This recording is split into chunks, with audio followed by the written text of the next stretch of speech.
এক গ্রামে শিবু নামে ফুচকাওয়ালা রাস্তায় ঠেলা লাগিয়ে ফুচকা বিক্রি করত। সে খুব ভালো ফুচকা বানাতো, তাই জন্য শিবুর ঠেলাতে ফুচকা খেতে অনেক মানুষ ভিড় করত। শিবু বাবা ভোলেনাথের পুজো করত। শিবুর পাশে রামু নামে এক ফুচকাওয়ালা বসতো। সে খুব লোভী প্রকৃতির মানুষ ছিল। কম টাকায় খারাপ ফুচকা বিক্রি করত। খারাপ ফুচকার জন্য কেউ রামুর কাছে ফুচকা খেত না। রামু শিবুর কাছে যায়। কিরকম আছো শিবু ভাই? তোমার ফুচকা খুব তাড়াতাড়ি বিক্রি হয়ে যায়, কিন্তু আমার ফুচকা খুব কম বিক্রি হয়। রামু দাদা, এসব বাবা ভোলেনাথের কৃপায় হচ্ছে। বাবার কৃপায় সব কাজ ভালোভাবেই হয়ে যায়। তুমিও বাবা ভোলেনাথের পুজো করে ফুচকা বিক্রি করতে এসো।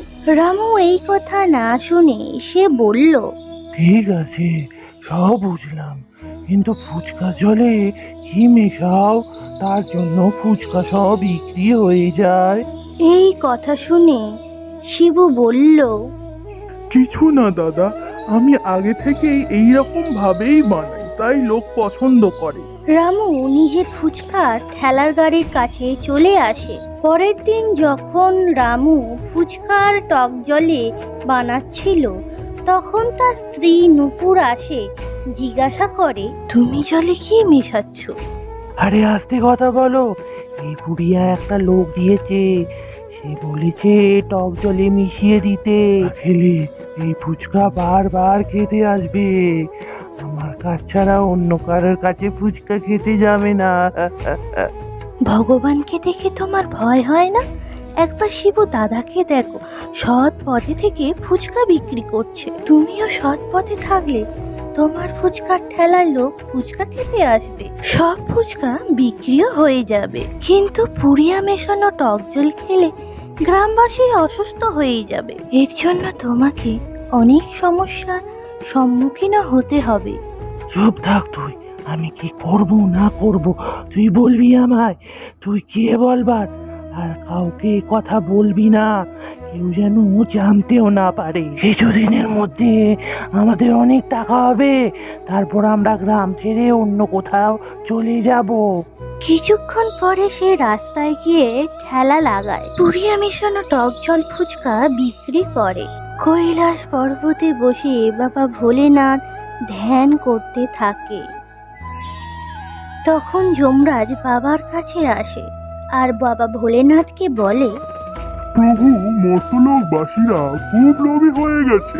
টাকার লোভে খাবারের জিনিসে খারাপ মিশিয়ে তা বিক্রি করছে। এর ফলে কিছু মানুষের মৃত্যু আগে হয়ে যাচ্ছে। এই কথা শুনে বাবা ভোলেনাথ বলে, যারা এইরকম করছে তাদের শাস্তি পাওয়াটা খুবই দরকার। আগে আমি মর্তলোকে গিয়ে দেখতে চাই। বাবা ভোলেনাথ ও ভগবান গণেশ রূপ পরিবর্তন করে। দুজনেই শিবুর দোকানে এগিয়ে যায়। এগুলো কি দাদা? খেতে কেমন? এগুলো ফুচকা। আগে কখনো খাননি দাদা?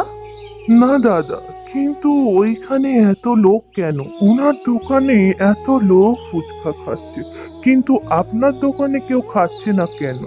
জানি না দাদা, রামু কি মেশায় ফুচকা কে জানে। সব লোক ওর কাছে চলে গেছে খেতে। আগে আমার দোকানে এমন ভিড় থাকতো। শিবু বাবা ভোলেনাথ ও ভগবান গণেশকে ফুচকা খেতে দেয়। দাদা, আমার ফুচকার টাকাটা দিয়ে যান।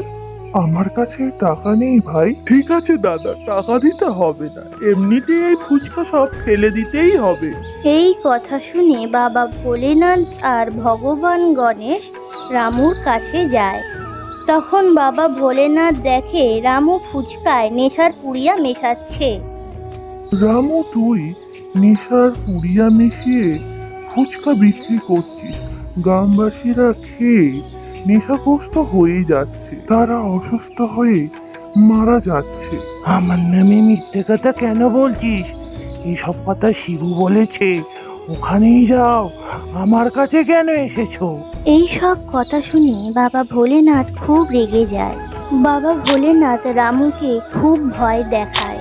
ভয় পেয়ে রামু কাঁদতে কাঁদতে বলতে থাকে, আমায় ক্ষমা করে দাও, আমি কখনো আর কিছু মেশাবো না ফুচকা। একটা লোক বলে, রামুকে মারা দরকার, সবাইকে নেশার জিনিস খাইয়ে মারবার চেষ্টা করছে ও। রামু বাবা ভোলেনাথের কাছে হাত জোর করে বলে, আমায় বাঁচাও দাদা, আমি আর করব না, আমার ভুল হয়ে গেছে, আমার উপর দয়া করো। তোমরা সবাই একবার সুযোগ দিয়ে দেখো, রামু আর কখনো এই কাজ করবে না। এই কথা বলে বাবা ভোলেনাথ আর গণেশ অদৃশ্য হয়ে যায়। পুরো গ্রাম নেশামুক্ত হয়ে যায়। শিবু মন্দিরে গিয়ে মনে মনে বলে, বাবা ভোলেনাথ, তুমি এসেছিলে আমায় সাহায্য করতে, তোমাকে অনেক অনেক ধন্যবাদ।